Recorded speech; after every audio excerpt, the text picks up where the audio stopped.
어제 이 본문을 묵상하면서 이 한 구절이 참 은혜가 됐습니다. 우리의 겉사람은 낡아지나 우리의 속사람은 날로 새로워지는도다. 우리가 이제 생각할 때 우리의 겉사람은 육체를 말하는 것이고 속사람은 영을 말하는 것이겠죠. 세월에 따라 육체는 늙어갑니다. 어쩔 수 없는 자연의 섭리죠. 그러나 우리가 신앙생활을 열심히 하면은 몸은 늙어지지만 영은 새로워집니다. 주님과 풍성한 삶을 살게 되지요.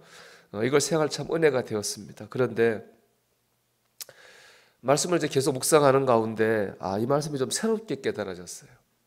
이런 거예요. 겉사람은 육체가 아니라 예수 믿기 전에 우리의 모습입니다. 그러면 속사람은 예수 믿고 난 다음 우리의 모습입니다. 그 사람이 육체의 몸이라면 세월에 따라 저절로 늙어집니다. 그런데 그 사람이 예수 믿기 전에 우리의 모습이라면 말은 달라집니다. 저절로 낡아지지 않습니다. 낡아지도록 우리가 노력을 해야 됩니다. 속사람 즉 예수님을 믿고 난 후에 우리의 모습이 날로 새로워져야 됩니다. 이 새로워진다는 말은 거듭난다 이런 뜻을 가지고 있거든요. 즉 예수 믿는 우리는 옛사람의 모습을 벗어버리고 새로운 사람으로 날마다 거듭나야 됩니다. 한 사람이 있었는데 그가 신앙생활을 하지 않다가 하나님의 인도하심 가운데 은혜를 받고 주님을 믿게 됐습니다. 그 후에 그의 삶이 달라졌습니다. 그 이전의 삶을 한마디로 말한다면 수평적인 삶이었어요. 두 남매와 아내, 이 가정이 중요하죠. 직장 동료들과 같이 어울려 술도 마시고 이렇게 교제하고 인정받고 그런 삶이었습니다. 거기에 의미를 두는 겁니다. 그의 관심은 건강한 것, 직장에서 승진하는 것, 가족들과 행복하게 사는 것이 전부였습니다. 예수님을 믿은 다음에 그의 삶이 달라졌습니다. 수평적인 삶이 아니라 수직적인 삶이 됐습니다. 사람이 아니라 하나님과의 교제 속에서 성경과 기도하는 기쁨 속에서 은혜를 누리는 삶으로 변화됐습니다. 옛날엔 직장 동료들하고 또 친구들하고 어울려 골프도 치고 술도 먹고 하는 거 없으면 못 살 것 같았는데 그것보다는 기도하고 하나님 말씀을 묵상하는 시간이 더 즐거워졌습니다. 이제는 이 땅에 잘 먹고 잘 사는 게 목표였는데 이제는 영원한 천국에 대한 소망이 생겼습니다. 그렇다고 해서 현실을 외면하고 현실을 도피적이 된 것은 아닙니다. 현실을 살아가는 모습이 달라진 거죠. 예수 믿기 전에는 이기적이고 자기중심적인 삶을 살았습니다. 하지만 이제는 다른 사람을 배려하고 생각하는 이타적인 사람으로 변해갔습니다. 주님이 기뻐하시는 것이 뭘까를 생각하고 살려고 노력하게 되었습니다. 그 사람은 낡아졌고 속사람은 새로워졌습니다. 수평적인 삶에서 수직적인 삶으로 변화되었습니다. 우리 안에 이 변화가 일어나야 됩니다. 사람과의 관계, 세상에서의 가치를 쫓아 살던 삶에서 이 하나님과의 관계에 집중하는 삶으로 변화되어야 됩니다. 여러분, 우리의 그 사람은 얼마나 낡아졌습니까? 육체로서의 그 사람은 시간이 지나면 낡아지는 거니까 많이 낡아졌는데 신앙적으로 우리 예수 믿기 전에 그 사람은 여전히 낡아지지 않고 우리 안에 있는 것은 아닙니까? 영국인 에드워드 모트라는 사람은 원래 캐비넷을 만드는 공장에서 일하는 사람이었어요. 그는 날마다 이 망치로 양초를 두드려 가지고 캐비넷을 만들었는데 자신의 삶에 불만이 많았습니다. 열등의식, 반항식, 원망, 불평분만이 가득했습니다.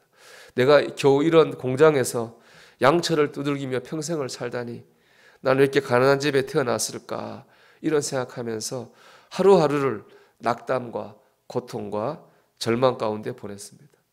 37살이 되던 해에 런던의 거리를 걷다 겨울이었는데 추워가지고 보니까 여기 교회가 있길래 교회를 갔습니다.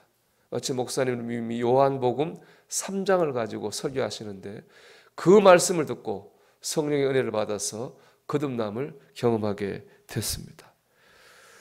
예수를 구원자로 믿게 된 에드워드 모튼은 자기 일기장에 이렇게 그날 썼습니다.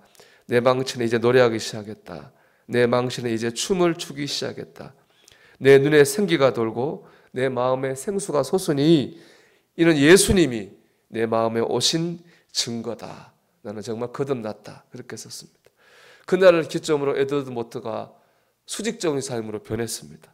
더 이상 원망하거나 우울하거나 낙담하는 삶을 살지 않았습니다. 기뻐하고 감사하는 삶을 살았어요. 일은 똑같은 일을 하는 거예요. 망치로 양초를 두드려 캐비넷만 똑같은 일을 하는데 그의 속사람이 달라진 거죠. 기쁨과 감사함으로 살다 보니까 직장에서도 인정을 받았습니다. 결국 공장을 그가 인수하게 됐습니다. 사업은 번창했고 그는 더 열심히 신앙생활을 했습니다. 그리고 예수 믿은 지 20년 되든 57세 되든 해에 그는 자신이 거듭나게 한 주님의 은혜가 너무 감사해서 자기는 재산을 다 팔아서 언덕 위에 예배당을 지었습니다.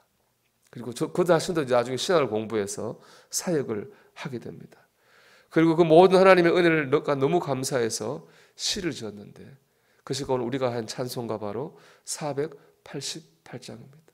이 몸의 소망 무언가 우리 주 예수뿐일세. 우리 주 예수 밖에는 믿으리 아주 없도다.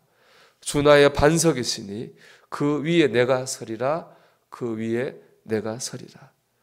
사람과 세상의 영광을 바라보는 수평적인 삶을 살 때 그는 불행했습니다. 만족이 없었습니다.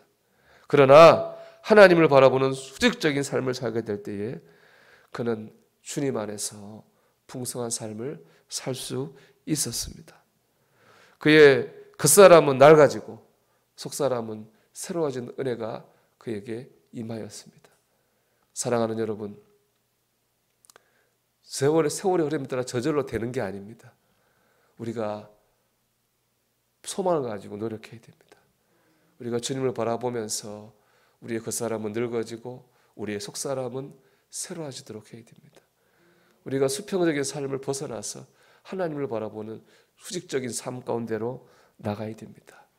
그리고 또 우리도 이런 내 몸의 소망 뭔가 오직 주 예수뿐일세 이런 고백으로 살게 될 줄 믿습니다. 오늘도 그 사람은 낡아지고 속 사람은 새롭게 거듭나는 이 은혜의 역사가 우리 안에 일어날 수 있기를 주님의 이름으로 축원합니다.